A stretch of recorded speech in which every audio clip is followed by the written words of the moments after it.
guys, welcome to Brian's Man Cave.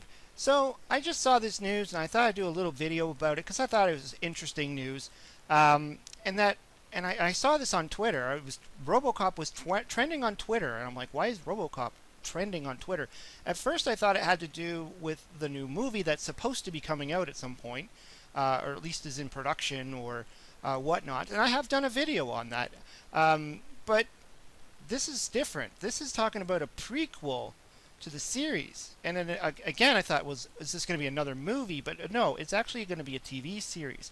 And so the first thing I kind of thought about was, Gotham, for instance. They made Gotham a TV series. And the thing that's I guess really sticking out is that RoboCop isn't going to be part of this series. And again, going back to Gotham, it was a series about everything but Batman, if you think about it. Batman was Bruce Wayne, but he's a little kid, and the series is all about the criminals and all the police and all that other stuff. So it's kind of a backstory to the backstory. And this is what they seem like they want to do. Apparently, I guess they want to show how old Detroit, I guess, was before it started to become Delta City or construction of Delta City. And they want to look deep into the characters of Omni Consumer Products. It's kind of neat. I mean, Dick Jones was, obviously one of the characters that was on the, he was supposed to be a good guy, but he kind of came across as the bad guy. And so maybe what they're trying to do is show like a different side of him. Maybe he wasn't such a bad guy. There's even a part in the movie where Dick Jones is talking to Bob Morton, and he says, I used to call the old man names. I called him this. I called him that. So you're kind of going back into his past, going, I used to be, the nice, straight-laced business guy, but to get anywhere in this business, you almost have to become a dick, and that's what he is. And it's interesting, too, because it does talk about Ed Numerier. I probably said that wrong. The original scriptwriter from the '87 movie. So, if someone like him is involved, some of the original writers are involved. But yeah, I can totally see like they're saying here, the evolution of Dick Jones, Richard Jones, and how he moves to the future to become what he behaves and why he is the way he is.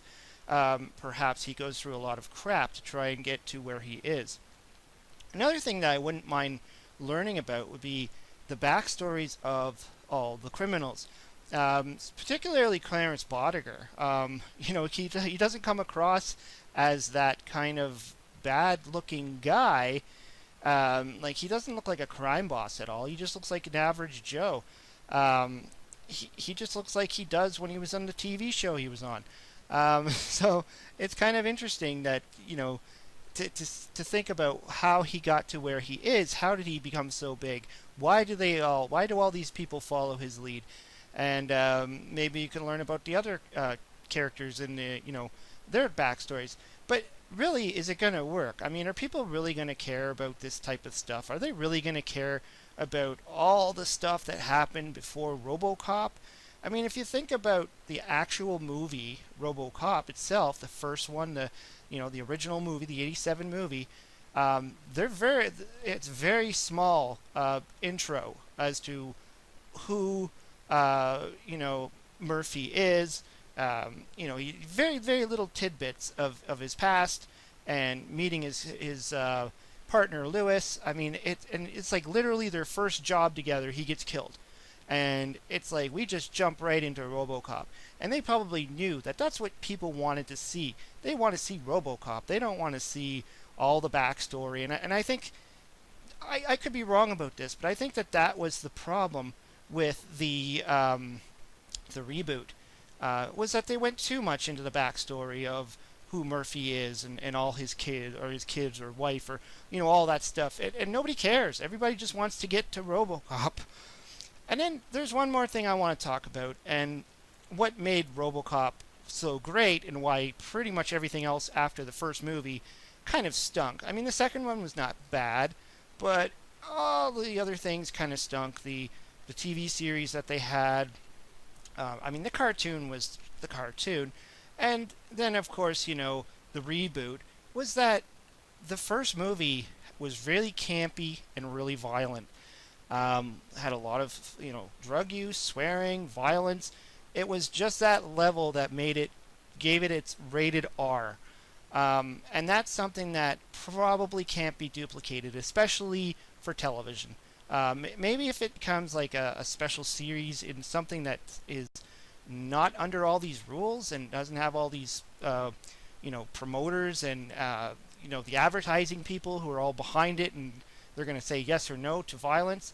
But I don't think they're going to be able to capture the same essence that RoboCop was.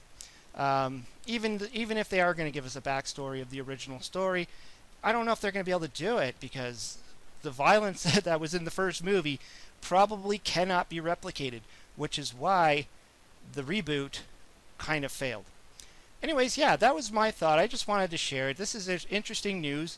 I'll leave a link for this down below so you can go there and read it yourself. It's just interesting that, this RoboCop character just doesn't want to die on us. Anyways, hope you liked the video. Throw some comments down below. Let me know what you think. Hope you subscribe. Talk to you later.